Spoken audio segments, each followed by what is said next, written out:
কিরে আব্দুল্লাহ, কই আসছস? কি করস? এনো আই, তোর সাথে কথা আছে। সিলেটের মানুষ তো বন্যায় বাঁচতেছে, তাদেরকে সাহায্য করব, তুই এখানে আই।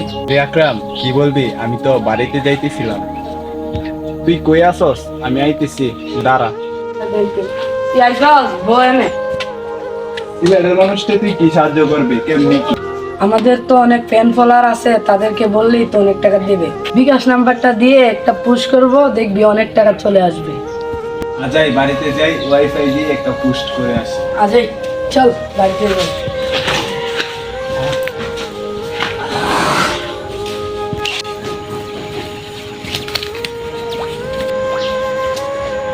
কিরে আব্দুল্লাহ, কি করস? গেম খেলতেছি, খেলবি নাকি? খেল। কিরে, এদিন জানি পুশ করছিলাম, আমার অ্যাকাউন্টে তো 25 লাখ টাকা আইছে। 15 লাখ টাকা জিনিস কিনবো, 5 লাখ তোর, 5 লাখ আমার।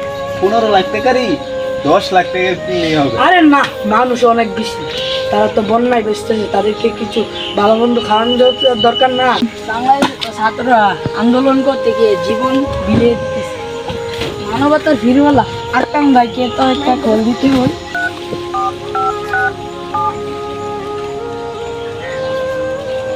আসসালামু আলাইকুম। হ্যালো আকাম ভাই, কেমন আছেন? দেশের অবস্থা তো ভালো না, ছাত্রদের পাশে দাঁড়ানোর আপনার দরকার। ওয়ালাইকুম সালাম, ভালো আছি।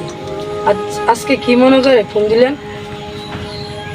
ছাত্রদের পাশে দাঁড়াইতে পারবো না, ছাত্রদের পাশে দাঁড়াতে হলে তো রক্ত দিতে হবে, আমি রক্ত দিতে পারবো না।